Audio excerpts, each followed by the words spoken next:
అభివృద్ధి నమూనా ఎట్లా ఉండబోతున్నది? ఫిలాసఫీకి అనుగుణంగానే మా పథకాలు ఉంటాయి. ఆ పథకాలకు అనుగుణంగా మారుతాం. మిగులుతో ఏర్పడిన రాష్ట్రాన్ని, ధనిక రాష్ట్రంగా ఉన్న ఈ రాష్ట్రాన్ని బేసికల్గా దివాళా దేశ రాష్ట్రంగా, అప్పుల రాష్ట్రంగా మార్చేస్తాం.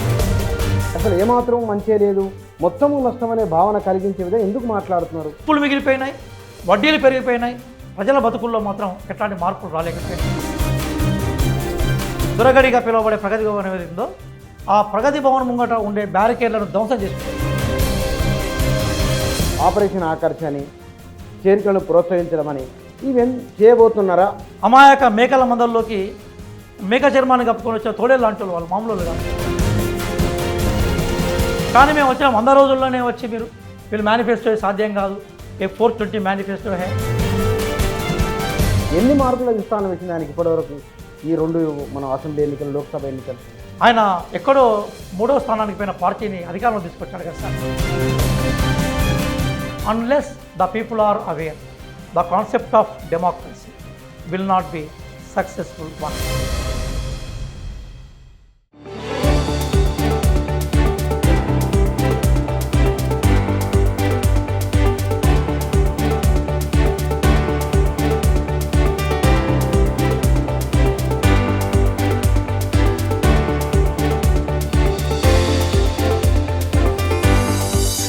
నమస్తే. రాష్ట్రంలో ప్రభుత్వం మారిన తర్వాత వెంటనే లోక్సభ ఎన్నికలు రావడం, ఎన్నికల కోడ్ ఉండడం, పరిపాలన ముందుకు సాగలేదు అనే ఒక చర్చ ఉన్నది. ఇప్పుడు అన్ని ఎన్నికలు అయిపోయినాయి, కాంగ్రెస్ ప్రభుత్వం పాలన పైన దృష్టి పెడుతున్నది అని ఒక చర్చ కూడా జరుగుతున్నది. పాలన పైన దృష్టి అన్నప్పుడు పాత విధానాలు ఇక ముందు కొనసాగబోతున్నాయా లేదా వాటిని పూర్వపక్షం చేస్తూ సరికొత్త విధానాలతో ముందుకు వెళ్ళబోతున్నారా? అసలు విధానం ఏమిటి, ఎట్లా వెళ్ళబోతున్నదో కాంగ్రెస్ పార్టీ ఆలోచన, ప్రభుత్వ ఆలోచన ఏమిటో తెలుసుకుందాం. మన దగ్గర ఈ విషయాలపైన చర్చించేందుకు కాంగ్రెస్ పార్టీ అధికార ప్రతినిధి, మేనిఫెస్టో కమిటీ, మేనిఫెస్టో తయారు చేయడంలో కీలకమైన వ్యక్తులలో ఒకరు ప్రొఫెసర్ రియాజ్ గారు. వారు మన దగ్గర వారితో మాట్లాడదాం. సార్ నమస్తే. నమస్కారం అండి. కాంగ్రెస్ పార్టీ అంటే గతంలో కేసీఆర్ అభివృద్ధి నమూనా ఒకటి ఉన్నది. అభివృద్ధి నమూనానే దానికి కొనసాగింపుగా చర్యలు ఉండబోతున్నాయా, లేదు అంటే కనుక ఒక మూసీ ప్రక్షాళనని, లేకపోతే కనుక ఫార్మాసిటీ రద్దు అని, కొన్ని విషయాలు మెట్రో అలైన్మెంట్ మార్పు అని, ఇట్లా కొన్ని చర్చ ఆల్రెడీ వచ్చిన చర్చలోకి అవి ఏం జరగబోతున్న ఒక అనుమానం కూడా ఉన్నది. అభివృద్ధి నమూనా ఎట్లా ఉండబోతున్నది? బుచ్చన్న గారు, అభివృద్ధి నమూనా అనేది ఒక రాజకీయ పార్టీ తాత్విక విచారణ మీద, ఒక రాజకీయ పార్టీ ఫిలాసఫీ మీద ఆధారపడి ఉంటుంది. విచారధారలో కాంగ్రెస్ పార్టీ అతి పురాతనమైన పార్టీ. 1885లో మనకి ఎమర్జ్ అయిన పార్టీ, సుదీర్ఘకాలం ప్రస్థానం చేసుకుంటూ వచ్చింది. కాంగ్రెస్ పార్టీ ఐడియాలజీ అంతా కూడా ప్రధానంగా నెహ్రూయన్ ఐడియాలజీగా మేము చూస్తూ ఉంటాం. నెహ్రూయన్ ఐడియాలజీ అంటే సోషలిస్ట్ ఐడియాలజీ.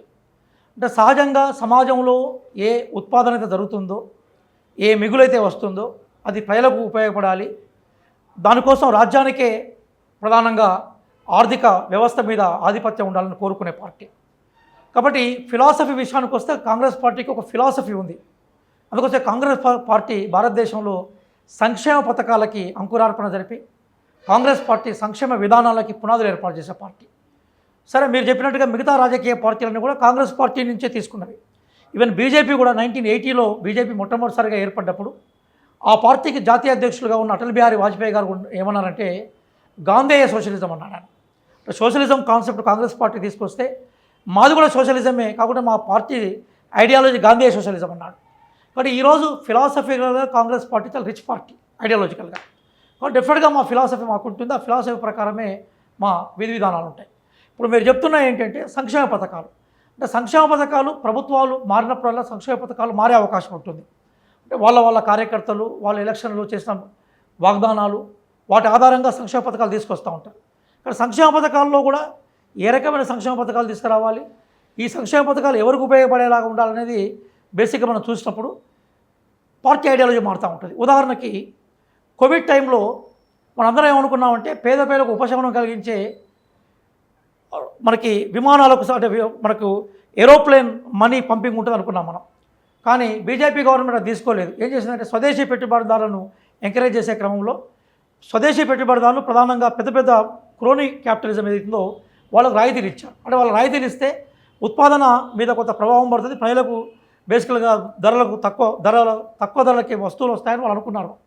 అదే కాంగ్రెస్ పార్టీ వాళ్ళ ప్లేస్లో ఉంటే పేద పేదలకు రాయితీలు ఇచ్చే ప్రయత్నం చేసింది. పార్టీ ఫిలాసఫీ పార్టీ ఆర్థిక విధానాలు నిర్ణయిస్తుంది. కాబట్టి మా ఫిలాసఫీ ఉంది, ఆ ఫిలాసఫీ మేనిఫెస్టోలో ఉంది, ఆ మేనిఫెస్టోలో ఉండే ఫిలాసఫీకి అనుగుణంగానే మా పథకాలు ఉంటాయి, ఆ పథకాలకు అనుగుణంగా మా ఆచరణ ఉంటుంది. రాష్ట్ర బడ్జెటు మీరు పెట్టింది బహుశా 59,000 కోట్ల అప్పులు అనే ఒక సూత్రప్రాయమైన అంశాన్ని ప్రస్తావించింది.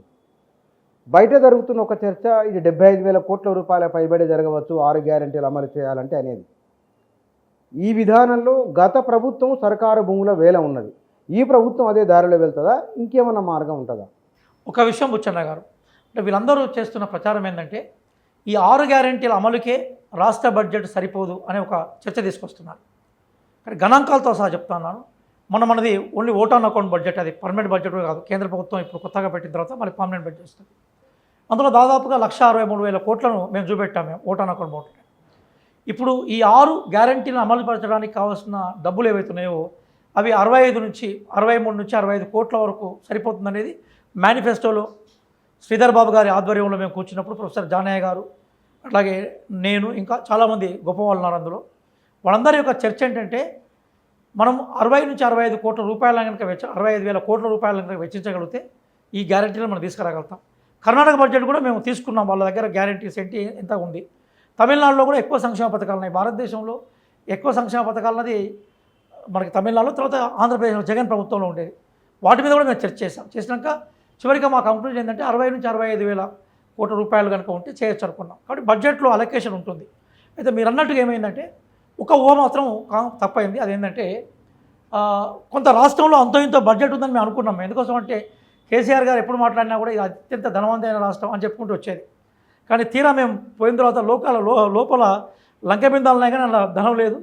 తర్వాత రాష్ట్ర బడ్జెట్ కరిమింగిన వేలపనిలాగా ఉంది. కాబట్టి మేము కొంత ఇమ్మీడియట్గా పరిపాలనలోకి రాగానే మేము కొంత అంటే మేము అంచనాలు తప్పినాయి. కానీ ఒక విషయం చూస్తున్నాం, 2014లో ఈ తెలంగాణ రాష్ట్రాన్ని ఏర్పాటు చేసింది కాంగ్రెస్ పార్టీనే. అప్పుడు రాష్ట్రంలో కాంగ్రెస్ పార్టీ ఉంది, దేశంలో కాంగ్రెస్ పార్టీ ఉంది. అప్పుడు తెలంగాణ రాష్ట్రం ఏర్పడ్డప్పుడు మిగులుతో ఏర్పడే రాష్ట్రం ఇది. కాబట్టి కాంగ్రెస్ పార్టీ పరిపాలనలో మిగులు రాష్ట్రము. ఎంత మిగులు? మీరు బేసికల్గా రాష్ట్ర అవసరాలకు సరిపోయే మిగులుతోటి మేము రాష్ట్రాన్ని ఇచ్చాం. నేను గణాంకాలను మనకి సబ్జెక్ట్ టు కరెక్షన్, ఎందుకంటే గణాంకాలను ఖచ్చితంగా నేను చెప్పలేను. కానీ ఒక రాష్ట్రం నడవడానికి సంబంధించిన మిగులుతోటి రాష్ట్రం ఏర్పడింది. కానీ మిగులుతో ఏర్పడే రాష్ట్రాన్ని, ధనిక రాష్ట్రంగా ఉన్న ఈ రాష్ట్రాన్ని బేసికల్గా ఒక దివాళా దేశ రాష్ట్రంగా, అప్పుల రాష్ట్రంగా మార్చేశారు. కాంగ్రెస్ నాయకులు పదే చెప్తున్నమాట కేసీఆర్ రాష్ట్రం దివాలా అంటున్నారు. ఆయన పెట్టింది క్యాపిటల్ ఇన్వెస్ట్మెంటు అని, అది భవిష్యత్తు అవసరాలకు ఉపయోగపడేది ఉన్నదనేది.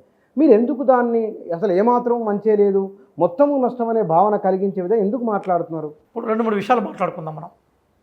ఖర్చు అనేది 2 రూపాల్లో పెట్టబడుతుంటుంది. ఒకటి క్యాపిటల్ ఇన్వెస్ట్మెంట్, ఇంకోటి రెవెన్యూ ఇన్వెస్ట్మెంట్లు లేదా క్యాపిటల్ ఎక్స్పెండిచర్, రెవెన్యూ ఎక్స్పెండిచర్. అంటే రెవెన్యూ ఎక్స్పెండిచర్లో ఏముంటుందంటే మనం బేసికల్గా ఎంతైతే ఖర్చు పెడతామో అది మళ్ళీ మనకు రాదు. ప్రభుత్వ ఉద్యోగాలు జీతాల నుంచి మొదలుకుంటే మిగతా అన్నీ దానికే ఉంటాయి. క్యాపిటల్ ఇన్వెస్ట్మెంట్, క్యాపిటల్ ఎక్స్పెండిచర్ ఏదైతుందో అది మళ్ళీ మనకు ఏదో రూపంలో వస్తుంది. జనరల్గా అప్పులు మనం ఏ సందర్భంలో చేస్తూ ఉంటాం అంటే మనము క్యాపిటల్ ఇన్వెస్ట్మెంట్ మీదే చేస్తూ ఉంటాం. మనం అంటే ఇన్వెస్ట్మెంట్ దగ్గర డబ్బులు లేకుండా బయట నుంచి పట్టుకొస్తూ ఉంటాం. పట్టుకొచ్చినప్పుడు కనీసం అందులో వచ్చే లాభాలు వడ్డీకి పోతుంటాయి. కనీసం మనం మెల్లమెల్లగా తేరుచుకుంటూ పోతూ ఉంటే మనకు ఆ క్యాపిటల్ మన దగ్గర భవిష్యత్తుకి మనకు ఒక ఆస్తిలాగా మిగిలిపోతూ ఉంటుంది. ఇది కుటుంబంలో అయినా బయట అయినా జరిగే ఒక సాధారణమైన అంశమే. కానీ జరిగిన విషయం ఏంటంటే వీళ్ళు ఎక్కువ భాగం, మీరు గత 10 సంవత్సరాల బడ్జెట్ తీసుకొని రండి, మీరు తీసుకొస్తే వీళ్ళ ఖర్చు అంతా కూడా దేని మీద ఉంటుందంటే వీళ్ళ ఖర్చు మొత్తం కూడా టోటల్గా ఇరిగేషన్ రాసుకున్నారు. సమభాగం దానికే పోయింది. ఇరిగేషన్ దేని మీద చేశారు? ఒక వైట్ ఎలిఫెంట్ మీద చేశారు. దాన్ని నేను వైట్ ఎలిఫెంట్ అని అనట్లేదు. నేను మొన్న వెరీ రీసెంట్గా కేంద్ర నిఘా సంస్థ వచ్చి, అంటే కేంద్రానికి సంబంధించిన ఈ నీటి వనరుల శాఖ వచ్చి, రెస్క్యూ టీం వచ్చి దాన్ని మొత్తం పరిశీలన చేసిన తర్వాత ఇది చేపలు పట్టుకోవడానికి కూడా పనికి రాకుండా పోయింది. చేపలు పట్టుకోవడం కూడా అందులో ఒక బెనిఫిట్లో కూడా రాసుకున్నారు వాళ్ళు. ఇది చేపలు పట్టుకోవడానికి కూడా పనికిరాదని చెప్పిపోయింది. అంటే నువ్వు దేన్నైతే క్యాపిటల్ ఇన్వెస్ట్మెంట్ అన్నావో అది ఏమైపోయిందంటే గంగా పాలైపోయింది, గోదావరి పాలైపోయింది. కాబట్టి వాళ్ళు మనుషులని మసిపూసి మారేడుకాయ చేశారు. కాబట్టి అది ఫినిష్ అయిపోయింది. ఈరోజు మనం ప్రధానంగా క్యాపిటల్ ఇన్వెస్ట్మెంట్లో వాళ్ళు చేయాల్సింది ఏంది? సరే, ఒకవైపు ఇండస్ట్రీస్ డెవలప్మెంట్ ఇవన్నీ పక్కన పెడదాం. ప్రతి హ్యూమన్ రిసోర్సెస్లో ఎడ్యుకేషన్ డెవలప్ చేయాలి, వాళ్ళు ఇన్ఫ్రాస్ట్రక్చర్ డెవలప్ చేయాలి, కాలేజీలు డెవలప్ చేయాలి, అంటే అట్లాగే స్కిల్ డెవలప్మెంట్ చేయాలి. అవి వాళ్ళు ఏం చేయలేకపోయినారు, అంటే భవిష్యత్తు మానవ వనరులను కూడా తీసుకురాలేకపోయినారు. కాబట్టి ఏమైపోయింది అంటే ధనవంతులు అక్కడిక్కడ చదువుకున్న వాళ్ళ పిల్లల్ని ఎక్కడికో పంపడం, లేదు మిడిల్ క్లాస్ ఫ్యామిలీ పంపడం అయిపోయింది. మళ్ళీ గ్రామీణ ప్రాంతాల్లో విద్యార్థి గవర్నమెంట్ ఉద్యోగం కోసమే మళ్ళీ ఇక్కడ కుస్తీ పట్టి వేయింబౌలు చదివే అలవాటు అయిపోయింది. రెండోది హాస్పిటల్స్ ఉన్నాయి. నీకు కాంగ్రెస్లో కట్టిన డిస్టిక్ మనకి హాస్పిటల్స్ లేదా జనరల్ హాస్పిటల్స్ లేదా ప్రైమరీ హెల్త్ సెంటర్స్ తప్ప వీళ్ళు పెద్దగా చేసింది ఏం లేదు. ప్రజల విద్యా ఆరోగ్యం మీద కనుక మనం ఖర్చు పెట్టుంటే వాళ్ళ శక్తి సామర్థ్యాలు పెరిగి, జ్ఞానం పెరిగి భవిష్యత్తుకు ఒక మంచి తరం వచ్చేది. అట్లా లేకుండా అయిపోయింది. సరే పోనీ వీళ్ళు ఇండస్ట్రీస్ తీసుకొచ్చారా అంటే కాంగ్రెస్లో 2014లో మనకి ఇక్కడ మన దగ్గర 11,000 పైగా చిలుకు ఇండస్ట్రీస్ ఉంటే వీళ్ళ టైం వచ్చేసరికి 10 ఏళ్లలో 14,000 అయినాయి. 3-4 వేలు కూడా పెద్దగా పెరిగిపోయింది. ఇప్పుడు ఎలక్ట్రిసిటీ జనరేషన్ చేసిందంటే అప్పుడు గవర్నమెంట్లో 11,000 ఉంటే వీళ్ళు 10 ఏళ్లలో 2018 వరకు 25,000 మెగావాట్లను తీసుకొస్తామన్నారు. తీసుకురాలేదు. పైపెచ్చు బయట నుంచి మళ్ళీ కొనుక్కోవచ్చం అట్లే కొనసాగిపోయింది. కాబట్టి వీళ్ళు చేసిన అంటే వీళ్ళు చేసిన ఎక్స్పెండిచర్ అంటే వీళ్ళు చేసిన ఖర్చు దేని మీద పెట్టారో చెప్పి దానివల్ల వచ్చిన ప్రతిఫలాలు ఏందో మనకు తెలియాలి. రెండోది పోనీ రాష్ట్ర బడ్జెట్లో వీళ్ళు తెచ్చారంటే అట్లా కాదు, విపరీతంగా అప్పులు పట్టుకొచ్చారు. అప్పులు మిగిలిపోయినాయి, వడ్డీలు పెరిగిపోయినాయి, ప్రజల బతుకుల్లో మాత్రం ఎట్లాంటి మార్పులు రాలేకపోయినాయి. ఇది సత్యం, ఇది సత్యం. కానీ మీరు అన్నారు కదా ఏదో 2 రకాల ఖర్చు అయిందని, మీరు చెప్పాల్సిన విషయం ఏమిటి? అంటే వీళ్ళు బేసికల్గా వీళ్ళు పెట్టిన ఖర్చు ఏదైతుందో అది భవిష్యత్తుకు ఉపయోగపడేలాగా ఖర్చు పెట్టలేకపోయినారు. వాళ్ళ ఫెయిల్యూర్ అది. దానికి 2 కారణాలు ఉన్నాయి. తెలంగాణలో అద్భుతమైన మానవ సంపద ఉంది, అంటే ఇంటెలెక్చువల్స్ ఉన్నారు. వీళ్ళు ఎప్పుడైనా కూడా తెలంగాణ రాష్ట్రంలో ఉన్న ఇండస్ట్రియల్స్ తోటి మీటింగ్ పెట్టేలా ఒకసారి నాకు చూపెట్టండి, సైంటిస్టులతో మీటింగ్ పెట్టేలా ఒకసారి చూపెట్టండి, పోనీ నీటి నిపుణులతో మీటింగ్ పెట్టేలా ఒకసారి చూపెట్టండి. కాళేశ్వరం డిజైన్ అయినా తెలంగాణ సంబంధించిన నీటి నిపుణులతో పెడితే ఆ డిజైన్ అట్లా ఉండకపోయేదని అందరం చెప్తున్నాం మనం. పోనీ రైతుల అవసరాలు ఏందో రైతులతో సమస్య పెట్టేలా అది చూడండి. పోనీ ఎడ్యుకేషన్ తోటి సంబంధం మీటింగ్లు పెట్టేలా చూడండి. ఎప్పుడు సమీక్షలు చేయలేదు. ముఖ్యమంత్రి గారు ప్రధానంగా 2వ దఫా, మొదటి దఫాలో కొంత తిరిగే ప్రయత్నం చేసినట్టు కనిపించింది. కానీ 2వ దఫా పోయేసరికి ఏమైపోయిందంటే ముఖ్యమంత్రి గారు కనీసం అసలు ఎప్పుడు ఫామ్ హౌస్ నుంచి బయటకు వచ్చి ఒక చిన్న సమీక్ష చేసే సందర్భాలు కూడా మనకు కనపడలేదు. హైదరాబాదును వరదలు ముంచేసినప్పుడు కూడా కేటీఆర్ గారు అక్కడెక్కడ తిరిగారు, కానీ కేసీఆర్ బయటకు వచ్చిన సందర్భాలు లేవు. కాబట్టి ప్రజలకు దూరం అయిపోయిన తర్వాత మొన్న మీ స్టూడియోలోనే ఒక పెద్ద ఆయన టీఆర్ఎస్ ఫిలాసఫర్లో ఆయనే స్వచ్ఛంగా అన్నాడు. ఆయన ఏమన్నా మేము రెగ్యులర్గా కేసీఆర్ని గెలవడానికి పోయేది, మేము బయట కూర్చునేది, మేము బయట కూర్చున్న విషయం లోపల కేసీఆర్ కూడా తెలియకపోయేది, ఆ మధ్యన ఒక పెద్ద మనిషి ఉండేది, ఆయన ఆ విషయాన్ని చెప్పకపోయేది. అసలు మాతోనే కేసీఆర్ సంబంధాలు పెట్టినప్పుడు ప్రజలతో ఆయనకేం సంబంధం ఉంటామని, ప్రజలు ఏం కోరుకున్నారు ఆయనకేం తెలుస్తుందని ఆయన భావించాడు. ఈరోజు రేవంత్ రెడ్డి పరిస్థితి అట్లా కాదు కదా. రేవంత్ రెడ్డి గారి ఇంటికి పోండి, ఒక బీడు ఉన్నట్టు ఉంటుంది. అలాగే మరి ముఖ్యమంత్రి సలహాదారుల ఇంటికి పోండి, బీడు ఉన్నట్టు ఉంటుంది. ఒకసారి సెక్రటరీ దగ్గర పోయి మంత్రుల దగ్గర పోండి, కొన్ని వేల మంది ఉంటారు. రాత్రిపూట 2:30 వరకు ప్రజలతో సందర్భాలు మాట్లాడుతున్న 2-3 మంత్రుల పేరు నేను చెప్పగలుగుతాను. నేను ఎందుకు చెప్తున్నానంటే ప్రజలతో నిత్యం తెల్లవారుజామున 2 గంటల వరకు చూడండి, మన సెక్రటరీకి ఇలా రాత్రి కెమెరా పట్టుకొని పోదాం, 2-3 మంత్రులు తన పేసీలో చివరి వ్యక్తి వరకు మాట్లాడి పంపించిన మంత్రుల్లో ఉన్నాను నేను. సరే 1-2 పేర్లు చెప్పుకుంటే మిగతా వాళ్ళకు అంటే బేసికల్గా అది కూడా ఆదర్శంగానే ఉంటుంది. మీరు వెళ్ళి చూద్దాం, మీరు కెమెరా పట్టుకొని నేను చెప్తున్నాను. అందరు మంత్రులు దాదాపు ఆల్మోస్ట్ అందరు మంత్రులు, మీరు ఏ మంత్రికి ఇంటికి పోయినా కూడా లేదా ఏ ఎమ్మెల్యే ఇంటికి పోయినా కూడా, మా వరంగల్ జిల్లాలో 12 మంది ఎమ్మెల్యేలు ఉన్నారు. ఇప్పటివరకు నేను ఏ ఎమ్మెల్యే దగ్గర పోయినా కూడా వాళ్ళ ఇంటి ముంగట మినిమం 500 మందికి తప్పగా ఎప్పుడు చూడలేకపోచ్చాను. నేను ప్రామిస్ చేసి చెప్తున్నాను. ఈ 6 నెలల్లో నేను చాలా ఆనెస్ట్గా చెప్తున్నాను. ఎందుకంటే ఈయన నాకు వచ్చే రాజకీయ ప్రయోజనం లేదు. బహుశా అన్ని జిల్లాలో అట్లే ఉంటుంది. నాకు వరంగల్ జిల్లా ఉంది కాబట్టి మా 12 మంది ఎమ్మెల్యేల దగ్గర పోయినా, పాత వరంగల్ జిల్లాలో ఏ ఎమ్మెల్యేల దగ్గర 500 నుంచి 300 నుంచి 500 మంది మాకు తక్కువ ఎప్పుడు నేను చూడలేదు. ఫర్ డే దాదాపు ఇది నేను అంటున్నది కాదు, నేను ఆనెస్ట్గా చెప్తున్నాను. సరే వాళ్ళకి పనులు అవుతున్నాయా, వాళ్ళ వేదనను వాళ్ళు రిసీవ్ చేసుకొని అధికారులు చెప్పే టైం ఉంటుందా, దీని మీద ఇంకొంత టైం పడినాక నేను చెప్తాను. కానీ ప్రజలు 10 ఏళ్ల నుంచి ఎవరినైతే కలవడానికి ఇబ్బందులు పడ్డారు, వాళ్ళ తలుపు గోడల్ని, వాళ్ళ కిటికీలని, వాళ్ళ గేట్లను ముట్టుకోవడానికి ఇబ్బంది పడ్డారు, ఇప్పుడు ఆ పరిస్థితి లేదు, కలవగలుగుతున్నాం. అది విజిబిలిటీ ఉందా? ఎస్, మీరు వెళ్ళి చూడండి. మీరు కెమెరా పట్టుకొని, ఇదే మన మైక్ టీవీ కెమెరా పట్టుకొని మీరు షాంపిల్గా ఒక 10 మంది పేర్లు సెలెక్ట్ చేసుకోండి, పోయి చూడండి. నేను అన్న మాట అబద్ధం అయితే ఇంకోసారి ఇంటర్వ్యూ, ఎందుకంటే ప్రాక్టికల్గా ఉన్నది ప్రజలకు కూడా తెలుస్తుంది. ఇంకా మీరు చెప్పింది ఆన్ రికార్డు టీవీ దీంట్లో చూస్తారు, చాలా జనం చూస్తారు. మీరు తప్పైతే కనుక తప్పని చెప్తారు, ఉప్పు అయితే దాంట్లో కామెంట్ రాస్తారు, అందులో సందేహం లేదు. కానీ ఇక్కడ మనం గత ప్రభుత్వాలకు సంబంధించిన లేదా మన పక్క రాష్ట్రాలలో అంతకు ముందున్న ప్రభుత్వం విధానాన్ని వారి అభివృద్ధి నమూనాను కాదు అనే విధంగా ఉన్నది కదా. ఇక్కడ మెట్రో, ఇది ముందు చెప్పినట్టు మెట్రో అలైన్మెంట్ మార్పు ఒకటి, ఫార్మాసిటీ రద్దు ఒకటి, వీటిలలో అసలు మళ్ళీ తర్వాత స్పష్టత లేదు ఏమిటి అనేది. ఇక్కడ ఒక విషయం ఏంటన్నా, అంటే అది నిజానికి అంటే సహజంగా 10 సంవత్సరాల నుంచి ప్రజలు కొన్ని ఆస్పిరేషన్స్తో ఉన్నారు. కాంగ్రెస్ పార్టీ గెలవంగానే ఇమ్మీడియట్గా అవి రిజల్ట్లోకి రావాలని కోరుకుంటారు. కోరుకోవడం కూడా తప్పు కాదు. కానీ పవర్లోకి వచ్చిన 100 రోజుల్లో మా ప్రధానమైన ఏమేంటంటే, ఎక్కడైతే బేసికల్గా 6 గ్యారెంటీలను మేము ప్రచారం చేసుకొని మేము అధికారంలోకి వచ్చామో వాటికి సంబంధించిన పునాదులు ఏర్పాటు చేయడమే మా ప్రధాన లక్ష్యం అయిపోయింది. ఫస్ట్ 100 రోజులు దాని మీద ఎక్కువగా స్పెండ్ చేయబడింది. తర్వాత ఎన్నడూ లేని విధంగా 7 దఫాలుగా, చాలా సీరియస్గా 7 దఫాలుగా ఎన్నికలు జరిగాయి. 1952లో జరిగాయట. అప్పుడు మేము అందరం పుట్ల, మీరు పుట్టలే, నేను పుట్టలేదు. 52 మనం చాలా అప్పుడు లేదు, మనం ఆ వయసుకు సంబంధించిన వాళ్ళం కాదు. 7 దఫాలుగా జరిగిన తర్వాత ఏమైపోయిందంటే, వరుసగా ఎలక్షన్ కూడే కదా, 6వ తారీఖు 4వ తారీఖు ఎలక్షన్ కూడా అయిపోతే మన దగ్గర ఎమ్మెల్సీ ఎలక్షన్ ఉండడం ఇంకో 2 రోజులు ఎక్స్టెండ్ అయింది. 6వ తారీఖు వరకు ప్రభుత్వం ఏం చేయలేకపోయింది. చిన్న సహాయం చేయడానికి కూడా ఎలక్షన్ కమిషన్ యొక్క పర్మిషన్ తీసుకోవాల్సి వచ్చింది.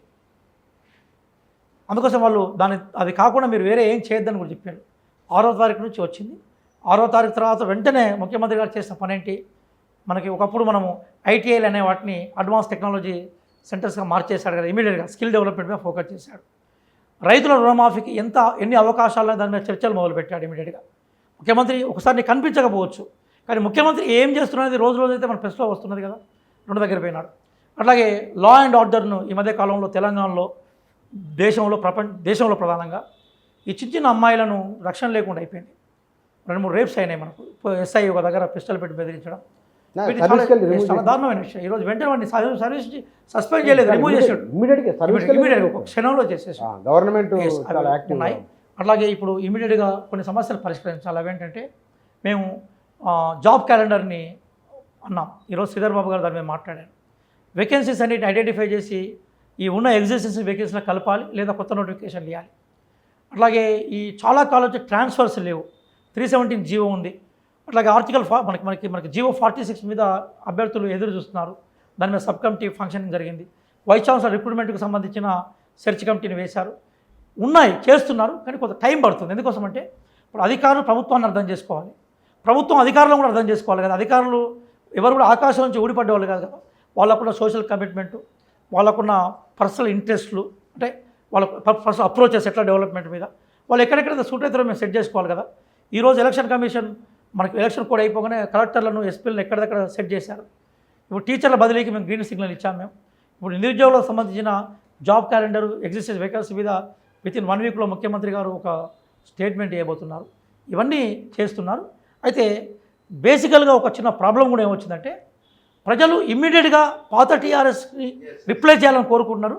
దానికి మా దగ్గర అల్లావుద్దీన్ అద్భుత దీపం లేదు కాబట్టి క్లోజ్గా మేము చేస్తాం, డెఫినెట్గా చేస్తాం అనేది మాత్రం నేను ఖచ్చితంగా చెప్పగలుగుతాను. ఎందుకోసం అంటే, ప్రజల కోసం ఇప్పుడు మనం రావడమే ప్రజలు, నాకు తెలిసి నాకున్న అంచనా ప్రకారం ఏంటంటే, నేను విన్న దాని ప్రకారము ప్రజలు ఎక్కడ బాగా హర్షించారంటే బుచ్చన్న, అంటే రేవంత్ రెడ్డి గారి నిర్ణయాల్లో ప్రజలు బాగా హర్షించిన నిర్ణయం నేను అనుకుంటుంది ఏంటంటే, పవర్లోకి వచ్చే 2 డేస్కే మనకు ప్రగతి భవన్, దురగడిగా పిలువబడే ప్రగతి భవన్ ఏది ఉందో, ఆ ప్రగతి భవన్ ముంగట ఉండే బ్యారికేడ్లను ధ్వంసం చేసి పడేశారు. అదే రోజు డిసెంబర్ 7న ప్రమాణ స్వీకారం 12 గంటలకు ఇక్కడ తీసేయడం జరిగింది. మా విజయం ప్రకటించబడ్డ వితిన్ అవర్స్లో చేశాం. దాన్ని ప్రజలు ఎక్కువగా హర్షించారు.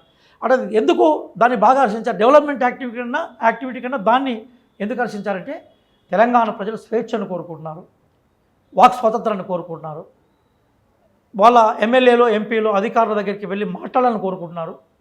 స్వేచ్ఛగా పుట్టిన మనిషి సర్వత్రా సంఖ్యలలో ఉన్నాడని రూసో అంటాడు. Man borns free but everywhere is in chains అంటాడు. కాబట్టి ప్రజలు అన్నిటికన్నా ఆత్మగౌరవాన్ని, స్వేచ్ఛను, మాట్లాడాలనుకునే తపన కోరుకుంటారు. కాబట్టి అది వాళ్ళకి సంకేతంగా అనమాట, వాళ్ళ స్వేచ్ఛను అంటే బంధించిన పౌరాన్ని విడుదల చేసినట్టుగా అనిపించింది. కాబట్టి అది ఎక్కువ హర్షించారు. ఇప్పుడు కాంగ్రెస్ పార్టీలో ఇప్పుడు మీరు ధర్నాలు చేసుకోవచ్చు, రాస్తారోకోలు చేసుకునే అవకాశం ప్రజలకు ఇబ్బంది కలగకుండా ఉంది.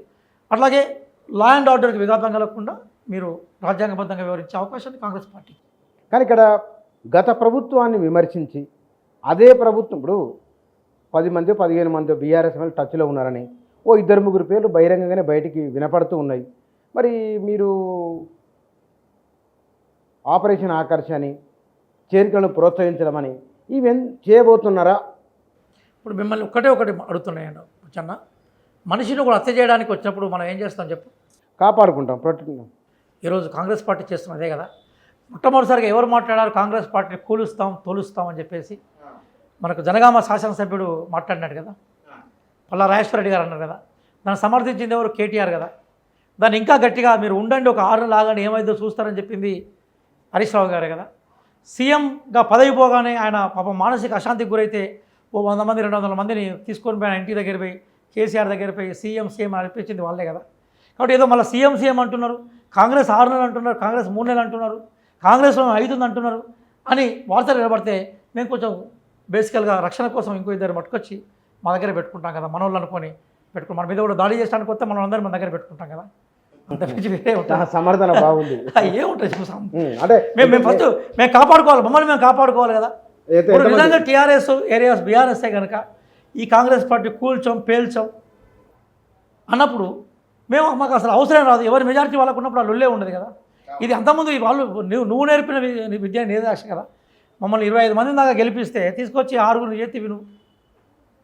అందుకోసం నువ్వు ఆ విద్య నేర్చుకోని కదా. ఇప్పుడు వాళ్ళ టీఆర్ఎస్లో ఎంత తెలివికలు అంటే ఇలా మీకు ఉదాహరణ చెప్తాను నేను. అమాయక మేకల మందల్లోకి మేక చర్మాన్ని కప్పుకొని వచ్చే తోడేళ్ళు లాంటి వాళ్ళు మామూలు కాదు. ఇవాళ మా నిరుద్యోగులు ఏదో ధర్నా వాళ్ళ సంబంధించి ఇష్యూస్ చేస్తే అలా జొరబడి మొత్తం వాళ్ళే మాట్లాడుతున్నారు. అసలు ఈరోజు నిరుద్యోగులు ఈరోజు ధర్నా చేయడానికి, నిరుద్యోగులు ఈరోజు బాధపడడానికి ప్రధాన కారణం ఎవరు? టీఆర్ఎస్ ఇలియాస్ బీఆర్ఎస్ఏ కదా. ఈరోజు వాళ్ళే వచ్చి పత్తిత్తుల్లాగా చాలా అద్భుతమైన విషయాలు మాట్లాడుతూ ఉన్నారు. మనం ఏమంటున్నామంటే మరి అక్కడ నిరుద్యోగులు వాళ్ళు అడగలేదా? మీరే అడుగుతున్నారు, ఎవరు అడుగుతుంటారు. ఇప్పుడు బేసికల్గా ఒక రాజకీయ పార్టీకి వచ్చి మాట్లాడుతున్నారు. నేను ఎందుకు చెప్తున్నానంటే ఏ సమస్యలను అయితే నువ్వు క్రియేట్ చేసినావో ఆ సమస్యలకు నువ్వు పరిష్కారం వేయలేకపోయినావు కదా. నువ్వు ఆ సమస్యలకు పరిష్కారం వేయిస్తే ఈరోజు మాకెందుకు ఓటేస్తారు, మమ్మల్ని ఎందుకు గెలిపిస్తారు? అది జరగలే కాబట్టి మేము ఈరోజు అధికారంలోకి వచ్చాం. రేపు మా పరిస్థితి కూడా ఇట్లే కావచ్చు. ఇప్పుడు మోడీ గారు ఏమన్నారు? అబ్కీ బార్ 400 పార్ అన్నాడు. 400 కాకపోతే అలా సగాన్ని పట్టుకొచ్చి కూర్చుండబెట్టాను. అంటే రాజకీయ నాయకులు విశ్వసించిందే ప్రజలు కూడా విశ్వసిస్తారని రాజకీయ నాయకులు అనుకుంటారు. అనుకున్న తర్వాత నిజంగా అట్లా చేస్తే వాళ్ళు విశ్వసిస్తారు. అట్లా లేనప్పుడు ఏమవుతుంది? పతనం అయిపోతుంది కదా. ఈరోజు జరుగుతున్నది ఏంది, జరిగింది ఏంది? కాబట్టి మనం ఏమంటే ప్రజాస్వామ్య వ్యవస్థలో కాంగ్రెస్ పార్టీ అయినా బీజేపీ అయినా టీఆర్ఎస్ అయినా కూడా ప్రజలు గొప్పవాలనుకుంటే ప్రాబ్లం లేదు. కానీ 10 ఏళ్లలో టీఆర్ఎస్ ఎప్పుడు అట్లా అనుకోలేదు. టీఆర్ఎస్ అట్లా అనుకోలేదు కాబట్టి ఈరోజు ఈ పరిస్థితి దాపరించింది. అంటే గడిచిన 6 నెలల కాలంలో మీ విధానం ఏమిటో ప్రజలకు చెప్పకుండా గడిచిన ప్రభుత్వం చేసిన పనులనే ఎత్తి చూపుతూ ఒక బ్లేమ్ గేమ్ ఆడుతున్నారు అనేది బీఆర్ఎస్ నుంచి వస్తున్న ఒక వాదన. ఒక అంశం ఏంటంటే ఆడలేక గజ్జల బరువు ఉన్నాయట ఎవరో. బీఆర్ఎస్లో మాటలు అట్లా ఉన్నాయి. మనం ఏమంటున్నాం అంటే కాంగ్రెస్ పార్టీ తన మేనిఫెస్టోను అమలుపరుస్తుంది. నేను ఆల్రెడీ మేనిఫెస్టోలో మేము 330-340 అంశాలు రాసాం. దానికి వాళ్ళు 420 అని పేరు పెట్టుకున్నారు వాళ్ళు. అంటే మేము అధికారంలోకి వచ్చిన 6 నెలల్లో కాలేదు. మేము అధికారంకి వచ్చిన సిగ్నేచర్కి సంబంధించిన సిరా తడే ఆరలేదు. వాళ్ళు మమ్మల్ని ఫెయిల్ అయినామని చెప్పి మొదలుపెట్టారు. కాంగ్రెస్ పార్టీ ఫెయిల్ అయిపోయిందన్నారు. కాంగ్రెస్ పార్టీ ఫెయిల్ అయిపోయిందని వాళ్ళు మాట్లాడినప్పుడల్లా మేము ఖచ్చితంగా మేము పాస్ అయినాం కాబట్టి, పాస్ అవుతామనే నమ్మకం ఉంది కాబట్టి ప్రజలు మమ్మల్ని గెలిపించారు, ఎగ్జామ్ పంపించారని చెప్తున్నాం మేము. ఇప్పుడు మేమేం పాస్ అయినా కూడా చెప్పట్లేదు. ఎగ్జామ్ రాసినాం మేము. ఎగ్జామ్ రాయడానికి ప్రజలు పంపించారు. 5 ఏళ్ల తర్వాత మేము పాస్ అయినా లేదనేది నెక్స్ట్ ఎలక్షన్స్ నిర్ణయిస్తాయి. కానీ విషయం ఏంటంటే టీఆర్ఎస్ మా గురించి ప్రస్తావిస్తే మేము టీఆర్ఎస్ గురించి ప్రస్తావిస్తూ ఉంటాం. టీఆర్ఎస్ లోపాలు ఏవైతున్నాయో అవి ఈరోజు సమస్యలకు పునాదులుగా ఉన్నాయి కాబట్టి, టీఆర్ఎస్ లోపాలన్నీ ఈరోజు సమస్యలకు పునాదులుగా ఉన్నాయి కాబట్టి ఆ పునాదుల మీద నిలబడ్డ మేము ఖచ్చితంగా వాళ్ళ లోపాలని చెప్తూ ఉంటాం. తప్పేం లేదు. కానీ అదే సందర్భంలో క్రమక్రమంగా ఏమవుతూ ఉంటుందంటే మా పరిపాలన పెరిగిన కొద్దీ చర్చ మా పరిపాలన మీదకి మళ్ళుతుంది. మేము ఇంకొక 5 ఏళ్ల తర్వాత కూడా టీఆర్ఎస్ చేసే తప్పులే అని చెప్పినట్టుగా మోడీ గారు చాలా గమ్మత్తుగా మాట్లాడుతారు. ఆయన వచ్చి 10 ఏళ్ళు అయింది. అంతకుముందు 5 ఏళ్ళు వాజ్పేయి గారు గవర్నమెంటే ఉన్నది. కానీ మోడీ గారు ఏమంటూ ఉంటారు? వచ్చి ఏ కాంగ్రెస్ కా అని మొదలు పెడతా ఉంటాడు. అంటే కాంగ్రెస్ చేసే తప్పుల్నే మేము ఇంకా మోస్తున్నాం అని చెప్తుంటాడు. ఆయన వచ్చి 10 ఏళ్ళు అయింది. మరి 10 ఏళ్ళలో కూడా నువ్వు కాంగ్రెస్ అంటే నమ్మడానికి ఆయన సీట్లు తగ్గినాయిగా. అందుకోసం నేను ఏమంటానంటే ప్రజలు విశ్వసించలేదు కదా. అందుకోసం మేమేమంటున్నాం, రేపు మా విధానాలు అమల్లోకి వచ్చినప్పుడు ఆ విధానాలలో మంచి చెడు ప్రజలు మాట్లాడుకుంటుంటారు. చెడు ఎక్కువగా ఉన్నప్పుడు మీరు దాన్ని అగ్నికి ఆజ్యం పోసినా మీకు ఉంటుంది. కానీ మేము వచ్చిన 100 రోజుల్లోనే వచ్చి వీళ్ళు మేనిఫెస్టో సాధ్యం కాదు, ఏ 420 మేనిఫెస్టో హే అని మీరు మొదలు పెడితే నమ్మడానికి ఎవడున్నాడు? కాబట్టి మీరు మా మీద మాట్లాడుతున్నారు. మాకు అవకాశమే రాలేదు. ఇప్పుడిప్పుడే లేచే బల్లాలు కుర్చీలు చదువుకుంటున్నాం. మొన్న ఎలక్షన్ కూడా అయిపోయింది. ఇప్పుడు ఫ్రీ అవుతున్నాం, ఇప్పుడే మా మీద విమర్శ ఏంటంటే పాపం అధికారం లేకుండా మీరు 6 మాసాలు కూడా ఉండలేరనే విషయం అర్థమైంది. ఎగ్జాంపుల్ కూడా ఉన్నాయి కదా మనకు. హరీష్ రావు గారు ఆ రోజు వాళ్ళ పార్టీలో ఆయన ఎమ్మెల్యే కాదు, ఎమ్మెల్సీ కాదు, రాజశేఖర రెడ్డి గారి టైంలో ఎవరో ఒకరు మంత్రి ఉండాలంటే మీరు పంపిందేమో హరీష్ రావు గారు కదా. అట్లాగే కేటీఆర్ గారు ఉన్నారు. కేటీఆర్ గారు కూడా తొలిసారిగా ఎమ్మెల్యే కాగానే ఆయన మంత్రివర్గంలోకి వచ్చేసిండు కదా. కవిత గారు ఉన్నారు, ఎంపీగా ఓడిపోగా వెంటనే ఎమ్మెల్సీగా వచ్చింది కదా. కాబట్టి అధికారానికి దూరం అయితే వాళ్ళు బతకలేరు. కాంగ్రెస్ పార్టీ సెంట్రల్లో అధికారాన్ని కోల్పోయింది. 10 ఏళ్ల తర్వాత దగ్గరికి వచ్చాం, ఇప్పుడు ఇంకా అధికారం రాలేదు. స్టేట్లో అధికారం ఉన్నాం మేము. మీరు think tank Congress party, Telangana Congress పార్టీలో ఉన్న కొద్ది మందిలో మీరు ఒకరు. మొన్నటి లోక్సభ ఎన్నికల్లో 13-14 స్థానాలు అన్నారు, 8 స్థానాలు వచ్చినాయి. ఎందువల్ల అని ఏఐసిసి సీరియస్గా అధ్యయనం చేస్తున్నదని, ఇందులో ఎవరి వలన, ఎవరి కారణంగా, ఎందువలన తగ్గినాయని తేలింది మీ దాంట్లో. జరగాలి కదా, ఎంక్వైరీ జరగాలి కదా. అంటే మనం నాయకులుగా ఉన్నప్పుడు, ప్రజాప్రతినిధులుగా ఉన్నప్పుడు బాధ్యత కూడా మన మీద ఉంటుంది కదా. జనరల్గా అది ఒక నేషనల్ పార్టీలో సహజంగా జరిగేది, స్టేట్ పార్టీలో కూడా జరుగుతూ ఉంటుంది. అంటే అందులో మనకేమన్నా ల్యాండ్ మార్క్గా ఈ కారణాల వల్లే మనం అనుకున్న సీట్లో రాలేదన్నప్పుడు ల్యాండ్ మార్క్కి సంబంధించిన అడ్డంకులు ఏమంటే మనం తొలగిస్తాం కదా. అది మంచిదే కదా. సమీక్ష చేసుకోవడం, ఎంక్వైరీ చేసుకోవడం మంచిదే. కానీ అది వ్యక్తులకు అగైనెస్ట్గా ఉండదు, గుర్తుపెట్టుకోండి. వ్యక్తులకు అగైనెస్ట్ అంటే పాలసీస్లో ఎక్కడెక్కడ ఫెయిల్ అయినా ఉంటుంది ఒకటి. అట్లా ఏ వ్యక్తులకు ఏ బాధ్యతలు ఇచ్చాం, వాళ్ళు ఏ మేరకు నిర్వర్తించారనేది 1 to 10 మార్క్స్ వేసి కూడా పోతుంటారు. 5 మార్కులు ఎత్తరా, 7 మార్కులు ఎత్తరా, 10 మార్కులు ఎత్తరా, 0 ఎత్తరా అనేది ఉంటుంది. అలాగే భవిష్యత్తులో నిజంగా పనిచేసి ఇప్పుడు కొన్ని మా వరంగల్ జిల్లా ఉన్నది. మా దగ్గర మేము 3 లక్షల మెజార్టీ, 2,17,000 మెజార్టీ ఇచ్చాం. అమ్మాయి మీద వచ్చినంత ట్రోలింగ్ ఎవరి మీద రాలేదు. ఎవరు కడియం కావ్య మీద భయంకరమైన ట్రోలింగ్ చేశారు. మొత్తం శత్రువులందరూ ఏకమైపోయి అమ్మాయిని పర్సనల్గా రాజకీయంగా అసాసినేషన్ చేసే ప్రయత్నం చేశారు. అయినా వరంగల్ ప్రజలు మేమందరం నిబ్బరంగా గెలిపించుకున్నాం మేము. అట్లాగే మా పాత జిల్లాకు సంబంధించిన బలరాం నాయక్ గారికి 3 లక్షల పైగా మెజార్టీ ఇచ్చాం. ఉత్తర తెలంగాణలో కొన్ని స్థానాల్లో మేము బలమైన అభ్యర్థులు పెట్టినా కూడా టీఆర్ఎస్ ఓటు క్లియర్గా షిఫ్ట్ అయిపోయింది. అది మా మీద ఒక సుసైడ్ అటెంప్ట్ లాగా జరిగింది. మేము ఊహించలేదు. మంచిగా తయారైపోతుంటాం మనం ఏదైనా తీసుకుందామని. సడన్గా ఒక సుసైడ్ అటెంప్ట్ చేసేవాడు మా మీద దాడి చేస్తే మేము ఏం చేస్తాం. ఈరోజు ఆ సుసైడ్ అటెంప్ట్ చేసుకొని వాడు మరణించాడు, మమ్మల్ని దెబ్బకొట్టాడు. ఆ సుసైడ్ ఎవరో కాదు, బీఆర్ఎస్. ఎందుకు జరిగిందంటారు అట్లా? వాళ్ళకి ఏమైపోయిందంటే పదప్రయోగం బాగుంది. అంటే 2 జరిగాయి సార్. ఒకటి ఏమైందంటే కింది స్థాయిలో వాళ్ళకు భయం వచ్చింది. అంటే ప్రధానంగా సర్పంచ్గా పోటీ చేసేవాళ్ళు, జెడ్పీటీసీ, ఎంపీటీసీ, వార్డు మెంబర్గా బీఆర్ఎస్ నుంచి పోటీ చేసే వాళ్ళకి ఏమనిపించిందంటే కాంగ్రెసే మా ప్రత్యర్థి, రేపు మేము, అందుకని అప్పటికే రేవంత్ రెడ్డి గారు మేము జూలైలో ఎలక్షన్స్ చేసే అవకాశం ఉందని ప్రకటన చేశారు. లోకల్ బాడీ ఎలక్షన్స్ వచ్చినప్పుడు ఏమైందంటే లోకల్ బాడీ ఎలక్షన్స్లోకి పోగానే వాళ్ళు ఏమని భయపడ్డారంటే మా కాంగ్రెసే ప్రత్యర్థి కాబట్టి ఇది డౌన్ అయిపోతే మేము మళ్ళీ షైన్ అవుతాం అనుకుని ఏం చేశాడు, మాకేమన్నా కానీ బీజేపీ అనేది మంచిగా చెడ, బీజేపీ ఎదిగితే మాకు ఎట్లా అవుతుందని ఆలోచన చేయకుండా కింద లోకల్లో ఉన్న అందరూ ఓట్లను బీజేపీ షిఫ్ట్ చేస్తారు. ఇది ఒక అంశం. రెండోది, బీఆర్ఎస్ కూడా కింది వాళ్ళ పట్ల ఇట్లాంటి మార్పు పట్ల కూడా వాళ్ళు చాలా ఉదాసీనతతో వివరించారు. కొన్ని సందర్భాల్లో వాళ్ళే కుట్రకు పాల్పడినారు. ఉదాహరణకి వరంగల్ జిల్లా లాంటి జిల్లాల్లో, అట్లాగే కొన్ని ఏరియాస్లో, కొన్ని నియోజకవర్గాల్లో బీఆర్ఎస్కు అతి వీక్ క్యాండిడేట్స్ను వాళ్ళు బరిలో నింపారు. ఈవెన్ వినోద్ కుమార్ లాంటి వాళ్ళు చాలా సీనియర్ పొలిటీషియన్, అయినా 2 సార్లు ఎంపీ గెలిచాడు, ముఖ్యమంత్రికి సన్నిహితుడు, కొంత అంతో ఇంతో జనరల్గా విధి విధానాలను నిర్ధారించే శక్తి ఉన్నాడు. ఆయన కూడా లాస్ట్ 3 రోజుల ముందు తప్పుకున్నాడు. ఆయన తప్పుకొని బీజేపీకి వాళ్ళు డోర్ను కుల్లాకుల్లా చేశారు. అంటే వాళ్ళు ఎప్పుడైతే గెలవము అనే విషయం అర్థమైందో వాళ్ళు బీజేపీకి అప్పచెప్పారు. వాళ్ళు గెలుస్తామని అట్లే నిలబడితే బహుశా వాళ్ళు సెకండ్లో ఉండేవాళ్ళు కాబట్టి, బికాజ్ దాదాపు సగం స్థానాల్లో డిపాజిట్ పోయింది, సగం స్థానాల్లో వాళ్ళు 3వ స్థానాన్ని పోయింది.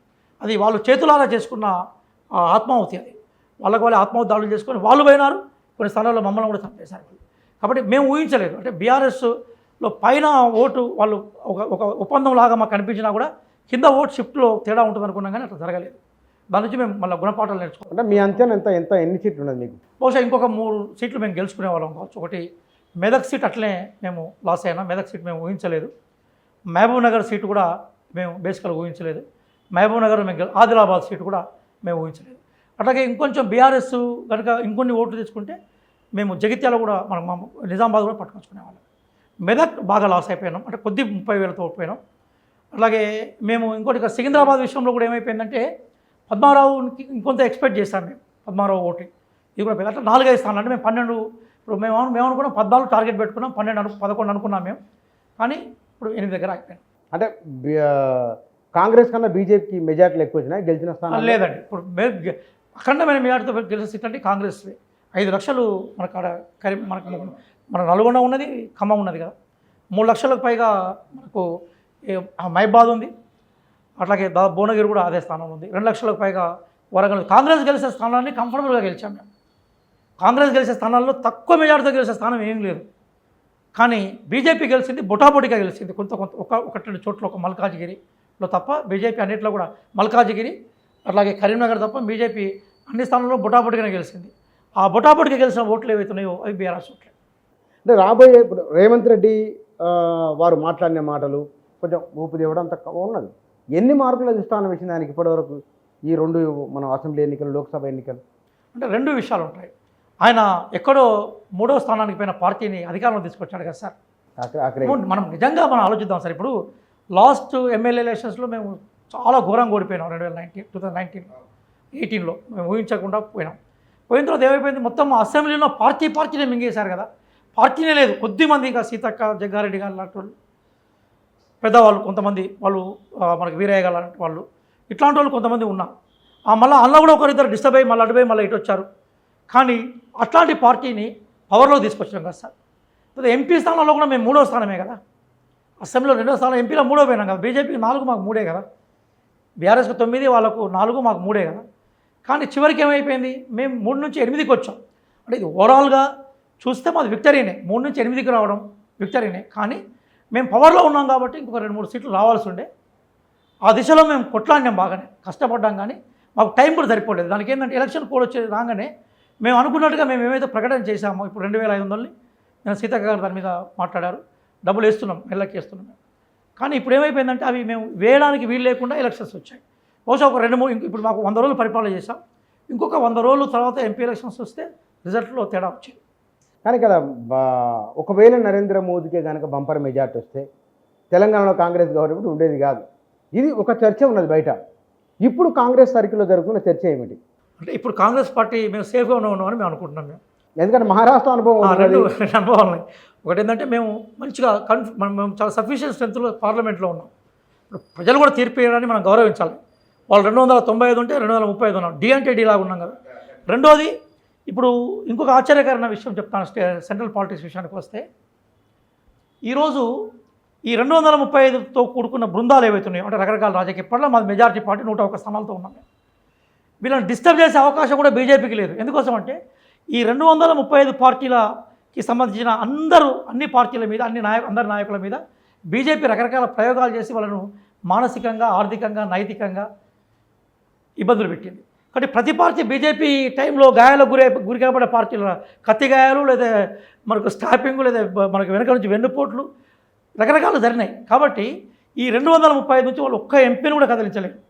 ఇది మొత్తం కూడా గాయపడ్డ సైనికులు, రేపు ఈ సమయ రాజకీయ ప్రతీకారం కోసం ఎదురు చూస్తున్న ఒక ఉద్దండులైన వీర పోరాట యోధులు వీళ్ళు. కాబట్టి 235ను వాళ్ళు కదిలించలేరు. మిత్రపక్షాల బలం లేకుండా పార్టీ కంటిన్యూ కాదు. కాబట్టి మునుపట్లేక బీజేపీ ఎక్కడ పడితే అక్కడ ప్రయోగాలు చేసే అవకాశం లేదు. నెంబర్ 1. నెంబర్ 2 ఏంటంటే, ఒకవేళ అదే ప్రయోగం కనుక జరిగితే దేశవ్యాప్తంగా ఆందోళనలు పెట్టే శక్తి మాకు వచ్చింది ప్రతిపక్షంగా. మూడో విషయం ఏంటంటే, ఇది బీజేపీ గవర్నమెంట్ కాదు కదా, ఇది ఎన్డీఏ గవర్నమెంట్. కాబట్టి కనీసం చెక్స్ అండ్ బ్యాలెన్స్తో ఉంటుందని మేము అనుకుంటున్నాం. కానీ అదొక పరిణామంగా ఉన్నది. కానీ నిధుల సమీకరణ ఒకటి, రెండవది ప్రయారిటీ అంశాలు ఏమి అనేది. ఇప్పుడు భూముల ధరను పెంచడం అనే ఒక చర్చ జరుగుతున్నది. ఆ తర్వాత గురుకులాల విషయంలో ఏదో పునరాలోచన ఏదో ఉన్నట్లు ఒక ప్రచారం జరుగుతున్నది. వీటి గురించి ఒక 2 విషయాలు బుచ్చన్న గారు అంటే మనం స్పష్టంగా తెచ్చుకోవాలి. ఇప్పుడు మేమైతే నిధుల్ని ఆకాశంకి చిల్లులు పొడిచి పట్టుకురాలేం కదా, నేల తల్లిని లోపలికి మేము సొరంగాలు తవ్వి తీసుకురాలేం కదా. ప్రజల మధ్య వచ్చే సొమ్మును ప్రజలకి ఖర్చు పెట్టాలి. కానీ ఇక్కడ 2 విషయాలు. ఒకటి ఏంటంటే, మిగతా రాష్ట్రాలకి తెలంగాణకు ఉన్న ప్రధానమైన తేడా ఏంటంటే, ఇక్కడ ప్రభుత్వ భూములు విపరీతంగా ఉన్నాయి. అంటే మనకు నిజాం టైంలో సర్ఫే కాస్ట్ ల్యాండ్స్ 10% ఉండేది. అంటే ప్రైవేట్ భూములు అన్ని పోగా రాజు చేతుల్లో 10% ఉండేది. నిజాం భారత ప్రభుత్వానికి లొంగిపోయిన తర్వాత ఆ భూములన్నీ భారత ప్రభుత్వం తద్వారా తెలంగాణ, ఏపీకి, హైదరాబాద్ రాజ్యానికి, ఏపీకి, తర్వాత తెలంగాణకు వచ్చినాయి. కాబట్టి భూములు ఒక విలువైన ఆస్తే మనకు.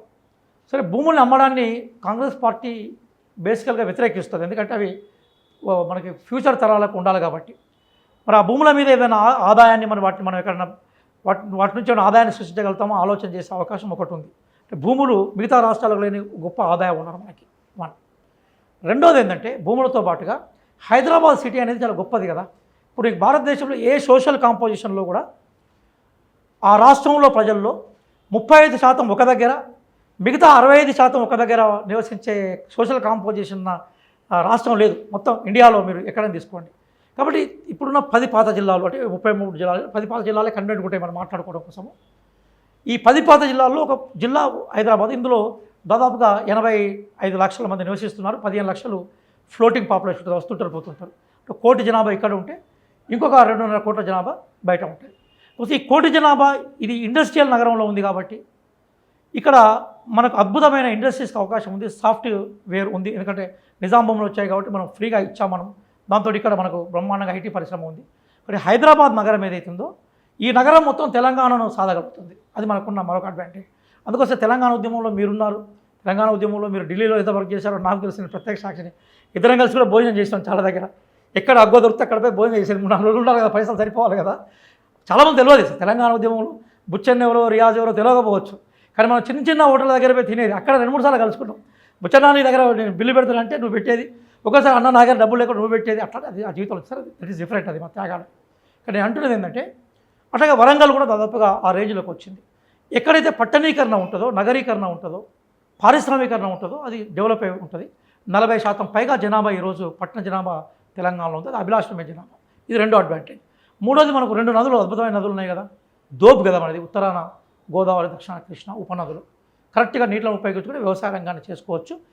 మీ అభివృద్ధికి స్కోప్ ఉన్న రాష్ట్రం కాబట్టి ఇప్పుడు ఇవన్నీ టెంపరీగా ఉంటాయి. ఒకవేళ కాంగ్రెస్ ప్రజల దీవంతో 10 ఏళ్ళు ఉంటే మాత్రం రేవంత్ రెడ్డి గారి నాయకత్వం ఇంకా ఆయన ఉన్నాడు, డైనమిక్గా ఉన్నాడు కాబట్టి డెఫినెట్గా ప్రజలు కోరుకునేది మేము వెళ్తాం. కానీ ఇక్కడ అంటే ఒకటి బయట వినబడుతున్న ఒక చర్చ, మునుపటి కంటే ఈసారి ఒక ఫీల్ గుడ్ ఫ్యాక్టర్ కోసం ప్రయత్నం చేస్తున్నారు అనే ఒక భావన తప్పకుండా ఉన్నది. కానీ సింగరేణి విషయంలో ఏం చేయబోతున్నారు? బట్టి వాళ్ళ మీడియాతో మాట్లాడుతూ ఈ విషయంలో బీజేపీ బీఆర్ఎస్ రెండో ఒకటే అనే వారు అన్నారు వేలం విషయంలో. ఇప్పుడు ఈరోజు శ్రీధరబాబు గారి ఇంటర్వ్యూలో కూడా శ్రీధరబాబు గారు ఆ ప్రాంతానికి సంబంధించిన కర్ణాటక జిల్లా ఎక్కువ ఆ ప్రాంతం మొత్తం సింగరేణి బెల్ట్ అంతా కూడా ఆయన కంట్రోల్, అంటే ఆయన ఆజామాషి, ఆయన అక్కడ జిల్లా మంత్రి. వారు చెప్పింది ఏంటంటే బై ఫిలాసఫీ మేము సింగరేణికి సంబంధించిన ప్రైవేటీకరణను మేము వ్యతిరేకిస్తాం. ఫిలాసఫీ ఆచరణలో కూడా మేము వ్యతిరేకంగానే చెప్పాము. మేము సింగరేణి ప్రైవేటీకరణను వ్యతిరేకిస్తామని. అదే సందర్భంలో సింగరేణి అనేది ఒక అటానమస్ బాడీ, అది ప్రభుత్వ పెట్టుబడులతో కూడా అటానమస్ బాడీ. మేమేమంటున్నాం అంటే వేలం పాట మీరు వేయాలనే నిర్ణయం ఉంటే అందులో మీరు ప్రభుత్వ రంగ సంస్థలకే వాళ్ళు పెట్టిన ఏదైతే మనకు బేసికల్గా బిడ్ ఉంటుందో దానికే ఇవ్వని చెప్తున్నాం మేము. ఎందుకోసం ప్రభుత్వ రంగ సంస్థలను కాపాడాల్సిన బాధ్యత మనకు ఉంది. ఇక్కడ 100కు పైగా సంవత్సరాల చరిత్ర కలిగిన సింగరేణి ఏదైతుందో, సింగరేణి బుక్ దాదాపు 1916 నుంచి 1920లో సింగరేణికి సంబంధించిన SSCL మనకు బయటకు వచ్చింది మనకు. కాబట్టి సింగరేణికి సంబంధించిన సింగరేణి కాలనీస్ కోల్ లిమిటెడ్ మనకి SCCL ఏదైతే బయటకు వచ్చిందో అది అప్పటి నుంచి కూడా ప్రభుత్వ రంగ సంస్థనే నడుస్తుంది. నిజాం టైంలో నడుస్తుంది, తర్వాత కూడా నడుస్తుంది. కాబట్టి దాన్ని ప్రభుత్వ రంగ సంస్థనే కొనసాగించాలని మేము చెప్తున్నాం. ఒకవేళ మీకు వేలం వేయాలనే పరిస్థితి వస్తే ఈ సింగరేణి కూడా అందులో వన్ ఆఫ్ ది మనకి ఏదైతే మనకు పార్టిసిపెంట్గా ఉంటుందో దాన్ని అనుమతి ఇవ్వాల్సిందిగా కోరుతున్నామని శ్రీధర్బాబు గారు చెప్పారు. కాబట్టి కాంగ్రెస్ పార్టీ ఫిలాసఫీకి అనుగుణంగానే సింగరేణి మీద కూడా మా విధానాలు ఉంటాయి. అది ప్రభుత్వ రంగంలో ఉంచేందుకే మా ప్రయత్నాలు ఉంటాయనేది క్లియర్ చెప్పారు. అది మా కిషన్ రెడ్డి గారికి చెప్పినప్పుడు కూడా ఆ విషయాన్ని ప్రస్తావన చేశారు. కానీ ఇక్కడ ఒక విషయాన్ని గుర్తుపెట్టుకోవాల్సింది ఏంటంటే ఈ దేశంలో, అంటే మన దేశంలో మొత్తం ప్రైవేటీకరణను తెరలేపిందే బీజేపీ. 1999లో మీకు గుర్తు చేస్తాను, చరిత్ర చేసిన వాళ్ళు, రాజకీయాలు సుదీర్ఘంగా ఉన్న వాళ్ళైతే నన్ను గుర్తుపడతారు. అదేంటంటే మినిస్టర్ ఆఫ్ డిస్ఇన్వెస్ట్మెంట్ అని మొట్టమొదటిసారిగా ఏర్పాటు చేసింది బీజేపీ. దానికి అరవింద్ షౌరి గారు దానికి మినిస్టర్గా ఉండే, వాజ్పేయి గారు ప్రధానమంత్రిగా ఉండే. అసలు ఇన్వెస్ట్మెంట్లను ఉపసంహరించుకోమని చెప్పిందే బీజేపీ. కాబట్టి వాళ్ళు ప్రైవేటీకరణ వైపు పోతూ ఉంటారు. ప్రైవేటీకరణ, మితిమీరిన ప్రైవేటీకరణ కాంగ్రెస్ పార్టీ వ్యతిరేకిస్తుంది. సింగరేణి విషయంలో కూడా అదే స్టాండ్గా ఉంటుంది. కానీ ప్రభుత్వంగా గత వారిని విమర్శించడం ఒక అంశం. రెండోది, తెలంగాణ రాష్ట్రంలో గత ప్రభుత్వ అభివృద్ధి నమూనాను దానికి అదనంగా జోడించబోతున్నదా, లేదా కనుక మొత్తం మారుస్తారా అనేది అంటే మనకు అది ఆచరణ చూపెడుతుంది. మేము దానికి సంబంధించిన చర్చలు చేస్తున్నాం. ఇప్పుడు ఉదాహరణకి ఎడ్యుకేషన్కి సంబంధించిన చర్చలు ముఖ్యమంత్రి గారు సాధారణంగా ప్రొఫెసర్ అల్దార్ జానయ్య గారితో, మురళీ గారితో, కోదండరామ్ గారితో ఎప్పుడైనా ఉంటే మా లాంటి వాళ్ళతో కూడా మేము చిన్న వాళ్ళతో కంపేర్ చేస్తే ఏదైనా సూచనలు సలహాలు తీసుకుంటారు. అట్లాగే మనకు ఐటీకి సంబంధించిన ఇష్యూస్, ఐటీ నిపుణులు కూడా తెలంగాణలో చాలామంది ఉన్నారు, వాళ్ళ సలహాలు తీసుకుంటారు. కానీ మిగతా గత గవర్నమెంట్కు మాకు కూడా తేడా ఏంటంటే ఇక్కడ నిర్ణయం ఒక్కరు చేయరు. మీరు ఎప్పుడైనా మీరు ముఖ్యమంత్రి గారిని రేవంత్ రెడ్డి గారి ఉపన్యాసాలను ఆయన ముఖ్యమంత్రినే చూడండి, మేము మంత్రిమండలితో చర్చించినాక మాట్లాడతాం. పార్టీ విషయం అయితే మా పార్టీ నాయకులతో చర్చించిన తర్వాత మాట్లాడతాం. ఏదైనా ఆయన పరిధిలో కూడా సెంట్రల్ పరిధిలో ఉంటే మా అధినాయకత్వంతో మాట్లాడాక చెప్తామని చెప్తాను. నేనే చెప్తానని ఆయన ఎక్కడ కూడా ప్రకటించలేదు. అంతకుముందు కేసీఆర్ గారు చెప్పినట్టుగా ఆయన మాటే శాసనంగా ఉండేది. కానీ కాంగ్రెస్ పార్టీలో లిబర్టీ ఉంది కదా. ఇప్పుడు వాళ్ళ కొండా సురేఖ గారి స్టేట్మెంట్ కూడా మీరు న్యూస్ పేపర్లో చూస్తుంటారు. ఏమంటే మంత్రిగా నేను మంత్రులుగా మేము చాలా స్వేచ్ఛను ఆస్వాదిస్తున్నామని చెప్పారు. వాళ్ళు మంత్రే స్వయంగా స్టేట్మెంట్, అదే మీరు ఎట్లాంటి ఆ వాతావరణం ఉందని అడగలేదు, వారే స్వయంగా చెప్పారు. It is indicating that how ministers are enjoying their portfolios with a commitment and responsibility. Congress వాళ్ళంటే పూర్వం వాళ్ళలో వాళ్ళు కొట్టుకుంటారు, తిట్టుకుంటారు, ఒక అనుభవం ఉన్నది, ప్రచారం కదా అనుభవం ఉన్నది.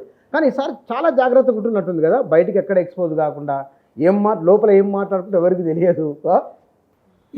ఇది పాత కాంగ్రెస్ కాదు సార్, ఇది రాహుల్ గాంధీ గారి కాంగ్రెస్, మల్లికార్జున ఖార్గే గారి కాంగ్రెస్. ఒక చిన్నగా అటు ఇటు మెసిల్నా కూడా అక్కడి నుంచి ఫోన్ వస్తుంది సెంట్రల్ నుంచి, ఇమీడియట్గా వస్తుంది. ఇప్పుడు పార్టీ అనేది ప్రజల పార్టీ సార్. ఇది ఇప్పుడు 10 ఏళ్ళు అధికారాన్ని కోల్పోయినాం కదా, అది ప్రతిపక్షంలో ఉంటే ఎన్ని సాధక బాధకాలు మోయాల్సి వస్తుందో కూడా చూసింది కదా, 10 ఏళ్ళు చూసారు కదా. అట్లాగే అధికారాన్ని దగ్గరకు వచ్చాం కదా. మీరు అన్నట్టుగా ఈసారి కాంగ్రెస్ పార్టీకి గతంలో ఉండే 52కు మళ్ళీ 22, 23 వస్తే పార్టీ అనేది కొంత ఇబ్బందిగానే ఉండేది. మేము ఒక్కసారి రెట్టింపున వచ్చేది 52 నుంచి 101 పోయినాం కదా. వాళ్ళు ఎక్కడో 303 నుంచి ఒక్కసారి 240కి పడిపోయారు కదా. కాబట్టి ఇంకొంచెం మనం ధమ్కి ఇస్తే మనం బయటపడతామనే విశ్వాసం కాబట్టి ప్రజల పట్ల ఉంటాం.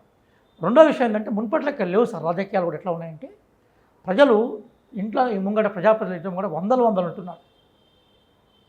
చిన్నవాడిని నేను, మీరు ఒక్కసారి మన ఇంటర్వ్యూ అయిపోయాక ప్లీజ్ చూడండి, అనేక మంది వందల విద్యార్థులు మా ఆఫీస్ ముంగట నా కోసం ఎదురు చూస్తుంటారు.